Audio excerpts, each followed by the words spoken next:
सबको जय यीशु की। आप सभी लोगों को नया साल की शुभकामनाएं, बहुत बहुत बधाइयां हो। नया साल 2025 जुबली वर्ष है। प्रभु की बहुतायत के आशीष, कृपा, अनुग्रह मैं आप सभी लोगों के लिए मांगता हूं। पूरे साल भर में प्रभु की कृपा और प्रभु की आशीष, प्रभु की बरकत आप सभी लोगों पर, आपके काम धाम पर, आपके मेहनत परिश्रम पर और आपके घर परिवार पर, आपके बाल बच्चों पर हमेशा बना रहे और प्रभु के सानिध्य में, प्रभु के प्रेम में और विश्वास में आप आगे बढ़ते रहें। मैं आप सभी लोगों का स्वागत करता हूं यीशु बुला रहा यूट्यूब चैनल के माध्यम से।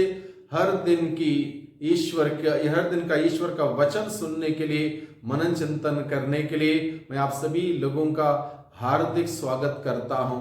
आज जनवरी की पहली तारीख है, 2025 जनवरी की पहली तारीख है और जनवरी के पहली तारीख यानी कि नया साल में कलीसिया माता मरियम को समर्पित करते हुए इस दिन को मनाती है, क्योंकि आज के दिन में हम सभी लोग ईश माता मरियम का पर्व मनाते हैं। ईश माता मरियम का, ईश्वर की माँ का पर्व हम मनाते हैं। ये पर्व हम लोग इसलिए नहीं मनाते हैं कि माता मरियम ईश्वर से बड़ी है या फिर ईश्वर से ज्यादा महत्व मां को दिया गया है। नहीं, इसका अर्थ यह है, प्रभु यीशु मसीह क्या सचमुच पूर्ण रूप से इंसान है, क्या पूर्ण रूप से ईश्वर है, इस बात को लेके तर्क वितर्क चल रहा था। और इस बात को गहराई से समझते हुए एक ठोस प्रमाण लोगों के सामने प्रस्तुत करते हुए काउंसिल ऑफ एफिसुस जो कि सन 431 में हुआ। सन 431 में सभी लोग यानी कि संत पापा से लेके धर्माध्यक्षों से लेके चुने हुए बहुत सारे प्रतिनिधि इकट्ठा हुए इस बात पर विचार करने के लिए कि प्रभु यीशु मसीह क्या पूर्ण रूप से इंसान है या पूर्ण रूप से ईश्वर है, या इसमें क्या क्या कुछ है। और इस काउंसिल ऑफ एफिसुस में इस बात पर विचार करते हुए यह निष्कर्ष सामने आया कि प्रभु यीशु मसीह पूर्ण रूप से ईश्वर है, साथ ही साथ पूर्ण रूप से इंसान भी है। इसलिए जो प्रभु यीशु मसीह पूर्ण रूप से ईश्वर है, उस ईश्वर को मां मरियम ने अपने गर्भ में धारण करते हुए इस धरती में लाया, यानी कि दुनिया के सामने मुक्तिदाता को प्रस्तुत किया।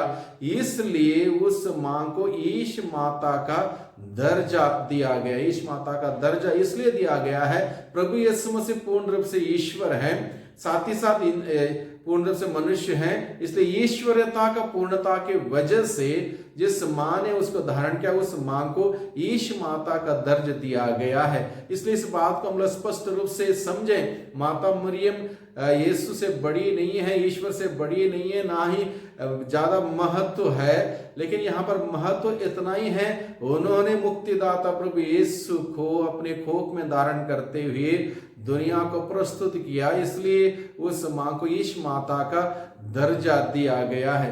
तो आज के दिन में मां मरियम हम सबों को सिखाती है, जो कि हम लोग आज के सुसमाचार में सुनते हैं, जो संत लूकस के द्वारा रचित सुसमाचार अध्याय 2 पद संख्या 16 से 21 का प्रसंग है।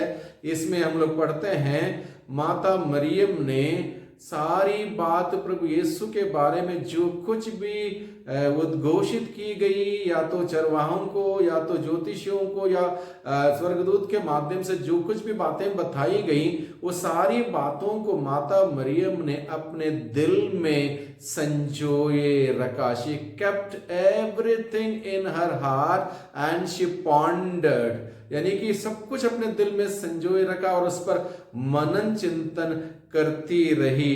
तो माता मरियम हम सबों को सिखाती है, नया साल की शुरुआत हम लोग ईश्वर का वचन सुनते हुए, ईश्वर का वचन अपने दिल में रखते हुए, उस पर मनन चिंतन करते हुए करें। ऐसा करने से ईश्वर का वचन जो सकारात्मक है, पॉजिटिव है, हम सबों को पॉजिटिविटी मिलेगी, पॉजिटिव एनर्जी मिलेगी, पॉजिटिव सोच विचार मिलेंगे, क्योंकि जब हम लोग इस वचन को अपने दिल में रखेंगे उस वक्त क्या होता है, हमारे अंदर किसी भी प्रकार के नेगेटिविटी है, नकारात्मकता है, वो नकारात्मकता हमारे जीवन से बाहर जाएगी।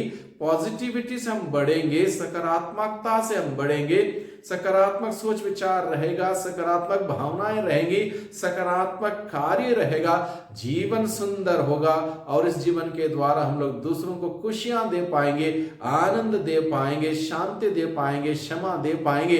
वही कार्य माता मरियम ने ईश्वर के पुत्र यीशु मसीह को अपने गर्भ में धारण करते हुए और इस दुनिया में प्रस्तुत करते हुए दुनिया को खुशियां दी। वही काम हम कर पाएंगे यदि हम ईश्वर का वचन अपने दिल में संजोए रखेंगे, जिस प्रकार से मां मरियम ने किया। इसलिए आज के दिन में माता मरियम हम सबों को निमंत्रण देती है, जैसे उन्होंने ईश्वर का वचन अपने दिल में रखा वैसे हम भी ईश्वर का वचन अपने दिल में रखें। किसी के लिए नफरत ना रखें, किसी के प्रति गुस्सा ना रखें, किसी के प्रति भेदभाव ना रखें, किसी के प्रति बदले की भावना ना रखें, बल्कि ईश्वर का वचन रखें। उसमें हमारी तरक्की होगी, हमारी उन्नति होगी, हम आगे बढ़ेंगे। अगर नकारात्मक बातें हमारा दिल में रखेंगे, निश्चित रूप से हम स्वयं आगे बढ़ेंगे, ना दूसरों को आगे बढ़ने देंगे। इसलिए नया साल का निर्णय हमारा ये हो कि हम लोग एक पॉजिटिविटी के साथ, सकारात्मकता के साथ हम आगे बढ़ेंगे। उसके लिए हम सकारात्मक वचन, ईश्वर का वचन अपने दिल में संजोए रखें। आज मां मरियम हम सबों को सिखाती है कि माता मरियम ने ईश्वर का वचन दिल में रखते हुए उस पर चिंतन किया, मनन चिंतन किया।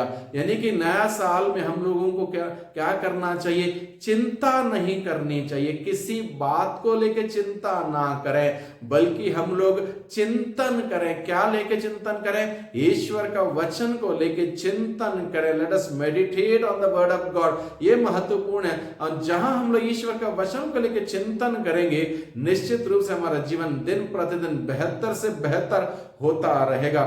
इसलिए माता मरियम आज के दिन में हम सबों को सिखाती है, माता मरियम आज के दिन में हम सबों को सिखाती है कि हम सभी आज के दिन में माता मरियम के भांति ईश्वर का वचन अपने दिल में रखते हुए, उस पर मनन चिंतन करते हुए एक सुंदर जीवन बिता। हमारे दिल में प्रभु का वचन हमेशा रहे और प्रभु का प्यार रहे, प्रभु की शांति रहे, प्रभु की क्षमा रहे, और उसको हम अपने जीवन के द्वारा बांटें, ताकि लोगों को हम लोग आनंद खुशियां दे पाएंगे। मैं सभी लोगों को फिर एक बार नया साल की मुबारकबाद देता हूं। Happy new year. और ईश्वर की बहुतायत की आशीष, कृपा, अनुग्रह आप सबों पर मांगता हूं। प्रभु में हम लोग रहें, प्रभु में जिएं, प्रभु में आनंद मनाएं, प्रभु का संदेश फैलाएं, प्यार मोहब्बत से रहें, शांति क्षमा से रहें।